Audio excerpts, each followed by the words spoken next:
নমস্কার বন্ধুরা, ইউটিউবে নতুন একটা ভিডিওতে সবাইকে স্বাগত জানাই। জৈব রসায়নের প্রথম ভিডিওতে 1 থেকে 18টা শর্ট কোশ্চেন নিয়ে আলোচনা করেছিলাম। জৈব রসায়নের দ্বিতীয় ভিডিওতে আজকে 19 থেকে শর্ট কোশ্চেন নিয়ে আলোচনা করব। চলো শুরু করা যাক। প্রথম কোশ্চেনটা বলেছে, পরীক্ষাগারে প্রথম কোন জৈব যৌগ প্রস্তুত করা হয়? উত্তর ইউরিয়া। পরের কোশ্চেনটা বলেছে, সরলতম জৈব যৌগটির নাম কি? উত্তর মিথেন। পরের কোশ্চেনটা বলেছে, কার্বনের সর্ববহিস্থ কক্ষে কতগুলি ইলেকট্রন থাকে? উত্তর 4টি। পরের কোশ্চেনটা বলেছে, মিথেন অণুতে প্রতিটি হাইড্রোজেন কার্বন হাইড্রোজেন কোণের পরিমাণ কত? উত্তর 109°28'। পরের কোশ্চেনটা বলেছে, ইথেন ইথিলিন ও অ্যাসিটিলিনের সংকেত লেখো।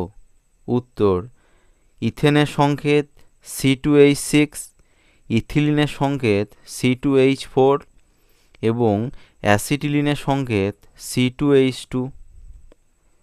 পরের কোশ্চেনটা বলেছে, ইথেন অণুর গঠন সংকেত দেখাও। এখন ইথেনের সংকেত কি? C2H6, এটা হচ্ছে তার গঠন সংকেত। এই নিয়ে পরে আমি একটি ভিডিও বানিয়ে দেবো যে কিভাবে এই গঠনটা আসছে। পরের কোশ্চেনটা বলেছে, ইথিলিন অণুর গঠন সংকেত দেখাও। ইথিলিন মানে হচ্ছে C2H4 যার সংকেত, এবং এর গঠনটা দেখো এটা। পরের কোশ্চেনটা বলেছে, অ্যাসিটিলিন অণুর গঠন সংকেত দেখাও। অ্যাসিটিলিনের সংকেত C2H2 এবং এটা হচ্ছে তার গঠন সংকেত। পরের কোশ্চেনটা বলেছে, সমযোজী দ্বিবন্ধনযুক্ত একটি জৈব যৌগের নাম লেখো। উত্তর ইথিলিন। পরের কোশ্চেনটা বলেছে, সমযোজী ত্রিবন্ধনযুক্ত একটি জৈব যৌগের নাম লেখো। উত্তর অ্যাসিটিলিন। পরের কোশ্চেনটা বলেছে, দুটি সম্পৃক্ত যৌগের উদাহরণ দাও। উত্তর মিথেন ও ইথেন। পরের কোশ্চেনটা বলেছে, দুটি অসম্পৃক্ত যৌগের উদাহরণ দাও। উত্তর ইথিলিন অ্যাসিটিলিন। পরের কোশ্চেনটা বলেছে, ফেনলে কোন কার্যকরী মূলক থাকে?